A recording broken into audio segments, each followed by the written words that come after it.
అన్నదాత సుఖీభవ ఈరోజు అమలవుతుంది అనేది చంద్రబాబు నాయుడు గారు చెప్పారు. ఇప్పుడు ప్రస్తుతం చూస్తుంటే ఎటువంటి హడావిడి కూడా లేదు. ఈ ఓవరాల్గా సూపర్ సిక్స్ మీద మీకు ఎట్లా కనిపిస్తుంది సూపర్ సిక్స్? అర్థం చేసుకోవాలంటున్నాను ప్రజలు. ఇప్పుడు 15 సంవత్సరాలు ముఖ్యమంత్రిగా పనిచేసిన గౌరవ ముఖ్యమంత్రి చంద్రబాబు నాయుడు గారు భారతదేశంలోనే 500 రూపాయల నోట్లని 2000 రూపాయల నోట్లని ఇంట్రడ్యూస్ చేయమని చెప్పిన ఎకానమిస్టు, ఈ దేశానికి టెక్నాలజీ పరిచయం చేసినటువంటి పెద్ద టెక్నాలజిస్టు, ఈ దేశానికి డెవలప్మెంట్ అంటే ప్రచారం చేసినట్టు ఒక డెవలప్మెంటిస్టు, ఇలాంటి గొప్ప వ్యక్తికి ఆంధ్రప్రదేశ్ రాష్ట్రంలో 2024లో 10 లక్షల కోట్ల అప్పు ఉన్నాయి. 2025లో నేను పవర్లోకి వస్తే 24లో పవర్లోకి వస్తే ప్రజలకు ఇంత సంక్షేమం ఇట్లా ఇస్తున్నాను, సూపర్ సిక్స్ అమలుపరుస్తా అని చెప్తున్నాను. ఎంత డబ్బు అవుతుంది, ఎంత డబ్బు వస్తుందనే తెలియదా సార్? ప్రజలు అర్థం చేసుకోవాలా? ప్రజలు ఎందుకు అర్థం చేసుకోవాలండి? మీకు ఇమ్మెచ్యూర్డ్గా మీరు దొంగ వాగ్దానాలు ఇచ్చి 2 నాలుకల వాగ్దానాలు ఇచ్చే ప్రజలు ఎందుకు అర్థం చేసుకోవాలి? ప్రజలు ఆర్థిక వ్యవస్థను ఎందుకు అర్థం చేసుకోవాలి? భారతీయ జనతా పార్టీ ఏం చేస్తుంది? భారతీయ జనతా పార్టీ ఈ రాష్ట్రంలో అధికారంలో లేదా? Bharatiya Janata Party is not a part of our government. కేంద్ర ప్రభుత్వంలో మీరు భాగస్వాములు కాదా?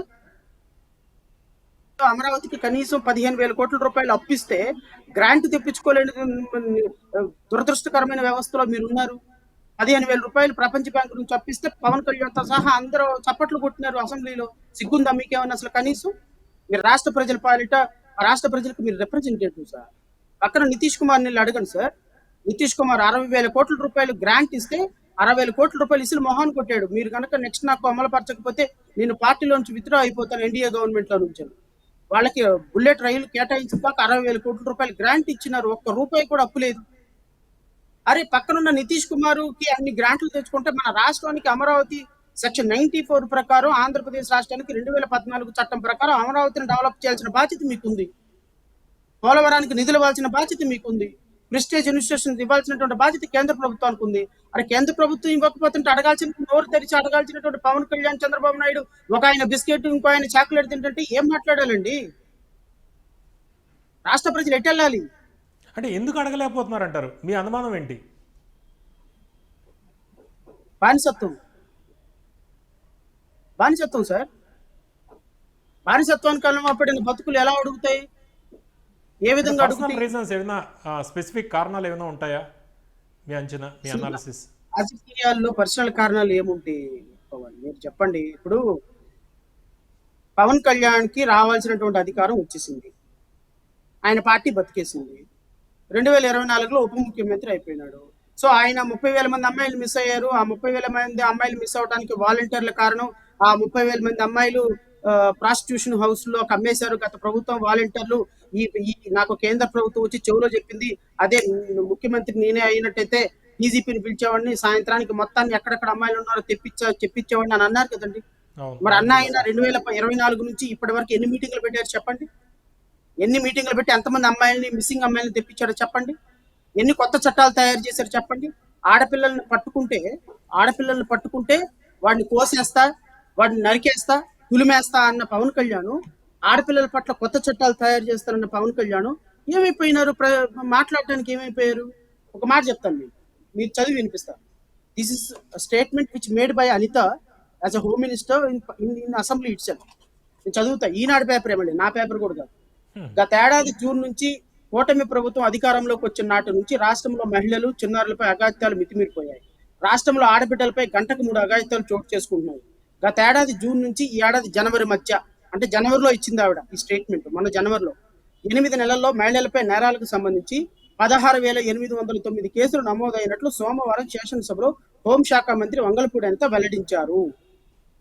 ఎన్ని సార్? 16,809. ఎన్ని నెలల్లో సార్? 8 నెలల్లో. Then Pawan Kalyan home minister, deputy chief minister ఏమైపోయినారు సార్? నిన్నగాక మొన్న ఒక అమ్మాయిని 14 మంది తెలుగుదేశం కార్యకర్తలు రేప్ చేస్తే ఈ రోజు వరకు ఒక హోమ్ మినిస్టర్ కానీ, ఒక డిప్యూటీ చీఫ్ మినిస్టర్ కానీ, ఒక మంత్రి కానీ ఇలా పాపని పరామర్శించాల రాప్తాడు కాన్స్టిట్యున్సీలో. I think you are aware about that. So రాష్ట్రంలో 16,000 మంది పిల్లల మీద అఘాయిత్యాలు, మహిళల మీద అఘాయిత్యాలు జరిగితే 8 నెలల్లో ఇప్పటికే 25,000 జరిగింది.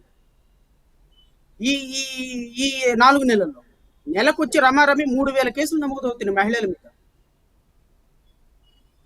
మాట్లాడేది పవర్ అధికారంలోకి వచ్చిన తర్వాత మాట్లాడాల్సిన పవన్ కళ్యాణ్కి అధికారం వచ్చింది కాబట్టి ఆయన వీరమల్లు షూటింగ్లోకి వెళ్ళి గత ఆంధ్రప్రదేశ్లో లేరు. ఇప్పుడు ఆయన హైదరాబాద్లోనే ఉన్నారు. మీరు అక్కడ ఏమైనా కనబడితే అడగండి, వీరమల్లు షూటింగ్లో ఉన్నారు ఆయన.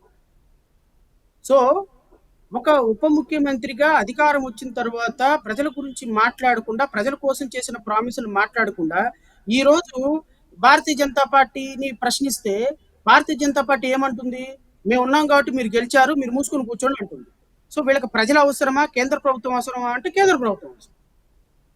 చంద్రబాబు నాయుడు మీద కేసులు ఉన్నాయి. చంద్రబాబు నాయుడు మీద కేసులన్నీ రేపు గవర్నర్ ఒకవేళ పర్మిషన్ ఇచ్చారనుకోండి, భారతీయ జనతా పార్టీ చెప్పండి గవర్నర్ పర్మిషన్ ఇవ్వరు. 17A కింద ఓకే 17A కింద గవర్నర్ పర్మిషన్ రేపొద్దున జగన్మోహన్ రెడ్డికి ఒకవేళ పర్మిషన్ ఇవ్వాలన్నా గవర్నర్ పర్మిషన్ ఇవ్వాల్సింది 17A కింద. ఏ మంత్రిని అరెస్ట్ చేయాలన్నా ప్రివెన్షన్ ఆఫ్ కరప్షన్ యాక్ట్ లో 17A కింద పర్మిషన్ ఇవ్వాలి. సో పర్మిషన్ ఇవ్వాలి అంటే గవర్నర్ క్లచెస్ లో ఉంటారు కేంద్ర ప్రభుత్వం. సో రేపు వీళ్ళ మీద కేసులు కావచ్చు, వాళ్ళ మీద కేసులు కావచ్చు, ఓవరాల్ గా కేంద్ర ప్రభుత్వాన్ని ప్రశ్నించకూడదు. కేంద్ర ప్రభుత్వం అధికారంలో ఉండగా ఈ రాష్ట్రంలో రేపులు లేవు, మర్డర్లు లేవు. ఎందుకు? రేప్ చేస్తే మాట్లాడరు, మర్డర్ చేస్తే ఎవరు మాట్లాడరు. సో కాబట్టి ఏం జరిగినా మనం వదలకుండా ఉంటాం. కేంద్ర ప్రభుత్వం భిక్ష ఇస్తే తీసుకుందాం, కేంద్ర ప్రభుత్వం దోషులు పెడితే తాగుదాం అనే బానిస బతుకుల్లో ఉన్నప్పుడు ప్రశ్నించాల్సిన అవసరం ఉంది. నితీష్ కుమార్ని చూసి నేర్చుకోమంటున్నాను నేను వీళ్ళని. నితీష్ కుమార్ గోటి కింద మట్టి తీసుకొని ఒకసారి వీళ్ళ తలగ చల్లుకుంటే ఆ సిగ్గు ఏమైనా వస్తుందేమో చూడాలి. చాలా దురదృష్టకరం. పవన్ గారు, ఆంధ్రప్రదేశ్ రాష్ట్రం ఏ పుణ్యం పాపం చేసుకుందో నాకు తెలియదు, కానీ 2014 నుంచి 2019 వరకేమో డెవలప్మెంట్ లేక కింద మీద అయిపోయింది. 19 నుంచి 24 వరకేమో జగన్మోహన్ రెడ్డి అమరావతి పేరు మీద నాశనం చేసిపోయారు. 24 నుంచి 29 వరకేమో ఈ రాష్ట్రంలో రూపాయి డబ్బు లేదు, రూపాయి సంపాదన లేదు, ఎవడు కంపెనీ పెట్టడానికి రావటం. This is the fate of Andhra Pradesh. I'm very sorry to say.